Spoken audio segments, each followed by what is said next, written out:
Buenas noches, mi nombre es David Blasucci Sosa, soy estudiante de quinto año de Derecho de la Universidad Fermín Toro, con sede acá en la ciudad de Guanare, Estado Portuguesa, y cursante de la asignatura Derecho Procesal Penal 2, impartida por el profesor y abogado John Angulo.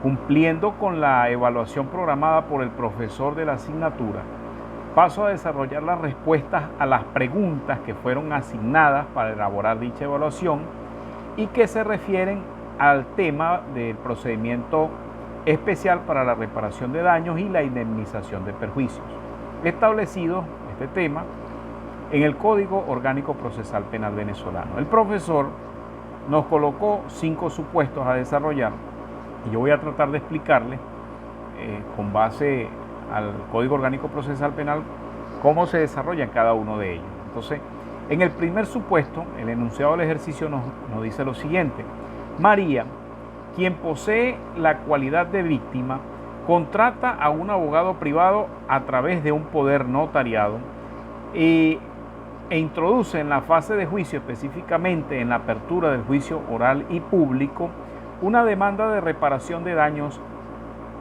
e indemnización de perjuicio, y dicha demanda cumple con todos los requisitos establecidos en el artículo 414 del Código Orgánico Procesal Penal.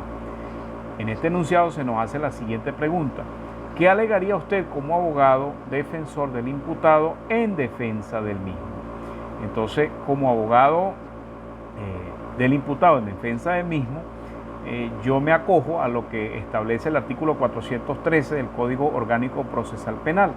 Este artículo es muy claro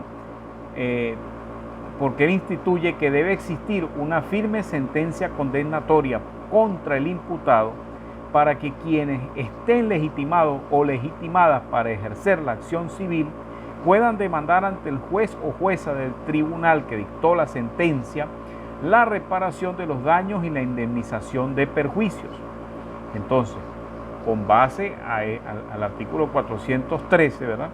Y como abogado defensor del imputado, el alegato que yo haría sería que el legitimado o legitimada para ejercer la acción civil no puede ejercer dicha acción en contra del imputado hasta tanto no exista una sentencia condenatoria definitivamente firme e incluso ejecutoriada, ya que esta es la prueba fundamental para llevar a cabo o para ejercer la acción civil.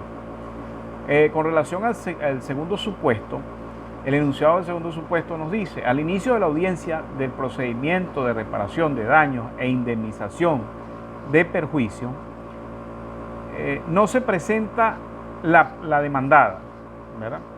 ¿Qué efectos jurídicos, o la parte demandada, qué efectos jurídicos produce la inasistencia de esta parte? La respuesta la vamos a encontrar en el artículo 420 del Código Orgánico Procesal Penal, que nos dice que si la parte demandada no se presenta a la audiencia de conciliación, el efecto jurídico que produce esa incomparecencia por parte de la demandada es la sentencia firme de la orden de reparación de daños o indemnización y la ejecución forzosa de la misma.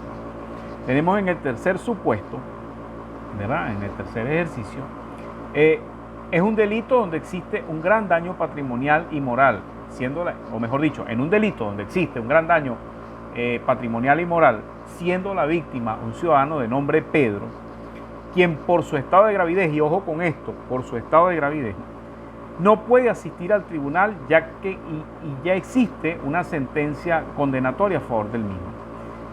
Entonces, la pregunta que nos hace el profesor es: usted como abogado, ¿quién podría realizar la acción de reparación de daños e indemnización de perjuicios?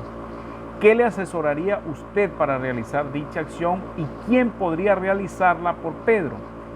Además, ¿qué formalidades debe cumplir? La respuesta a este tercer supuesto, ¿verdad?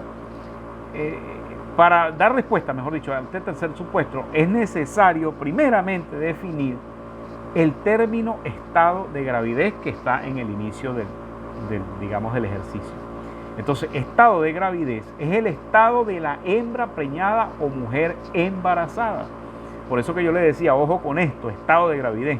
Entonces, esto es prácticamente imposible porque Es imposible, biológicamente es imposible, porque estamos hablando de Pedro. Pedro es una persona de sexo masculino. Una persona de sexo masculino es completamente imposible, biológicamente imposible, que pueda estar en estado de gravidez o puede estar embarazada. Entonces, por lo tanto, ante tal definición de estado de gravidez, ya sabemos que Pedro es una persona de sexo masculino, que biológicamente es imposible que esté embarazada. Entonces, Pedro es el que se encuentra, ¿verdad?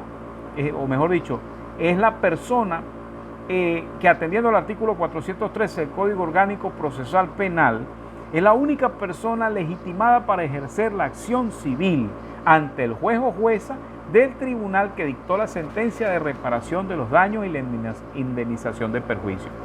Para que Pedro pueda llevar a cabo la acción de reparación de daños e indemnización de perjuicio, es necesario que se cumplan con todos los requisitos establecidos en el artículo 414 del Código Orgánico Procesal Penal, el cual establece que la demanda civil debe expresar los datos de identidad y el domicilio o residencia del o la demandada, y en su caso los de su representante. El numeral 2 del artículo 414 nos dice que es necesario o son necesarios los datos para identificar al demandado o demandada y su domicilio o residencia. Si se desconoce alguno de estos datos, podrán solicitarse las diligencias preliminares ante el juez o jueza con el objeto de determinarlo. El numeral 3 del artículo 414 del Código Orgánico Procesal Penal nos establece que si el demandante o el demandado es una persona jurídica, la demanda deberá contener la denominación o razón social y los datos relativos a su creación o registro. Esto lo vamos a encontrar en el registro mercantil de esa empresa. En el numeral 4, la expresión concreta y detallada de los de los daños sufridos y la creación que ellos tienen con el hecho, y la relación que ellos tienen con el hecho ilícito. ¿Ya?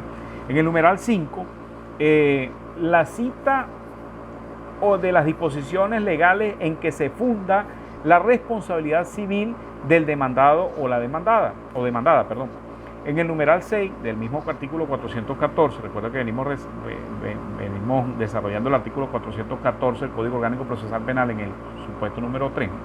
El numeral 6 nos dice que la reparación deseada, o sea, lo que desea la persona que le sea reparada, y en su caso el monto de la indemnización que él está reclamando. Y en el numeral 7, la prueba que se pretenda incorporar a la audiencia. En el cuarto supuesto, el enunciado nos dice que es un procedimiento especial para la reparación de daños e indemnización de perjuicios, donde son 3 personas los demandados y a la audiencia de conciliación solo comparece una de ellas, ¿verdad?, el día y la hora fijada. ¿Qué efectos jurídicos produce el hecho de que si son 3 demandados comparece uno el día y la hora fijada de la audiencia? Entonces la respuesta la vamos a encontrar en el artículo 420 del Código Orgánico Procesal Penal. En el caso de que sean varios los demandados o demandadas y solamente uno de ellos comparece el día y la hora fijada para la audiencia, el procedimiento seguirá su curso. Es decir, si son 3 pero solamente comparece uno, igualito el procedimiento va a seguir su curso.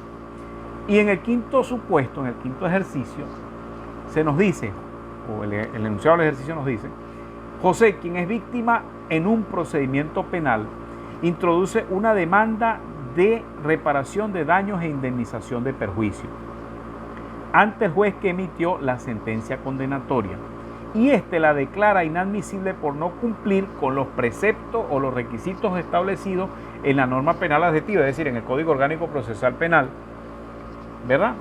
Y el abogado le solicita, el abogado, digamos, que asiste a José, le solicita a José que la apelación o le solicita que se apele tal decisión del juez, ¿verdad?, de haber declarado inadmisible la demanda, que se apele esa decisión en la Corte de Apelación. La pregunta es: ¿cuál es la postura legal en relación a este acto? La respuesta la vamos a encontrar en el artículo 416 del Código Orgánico Procesal Penal. En ese caso, mi postura legal ante la situación de José no es otra que lo que se encuentra establecido, como les digo, lo que se encuentra establecido en el código, en el artículo 416 del Código Orgánico Procesal Penal. Este instituye que si la demanda es inadmisible por no cumplir los requisitos establecidos en el artículo 414 del Código Orgánico Procesal Penal, esto no le va a impedir a José que intente, o sea, que rectifique e intente nuevamente introducir la demanda por una sola vez más ante el tribunal. Por lo tanto, no es necesario que José apele en la Corte de Apelación. Bueno, esto es todo por el momento. Espero haber despejado la duda y cumplir con las expectativas de la evaluación del profesor. Y espero también que se haya entendido la explicación de estos supuestos sobre el tema de la reparación de daños e indemnización de perjuicios establecido en el Código Orgánico Procesal Venezolano. Código Orgánico Procesal Venezolano. Muchísimas gracias por su atención. Feliz noche.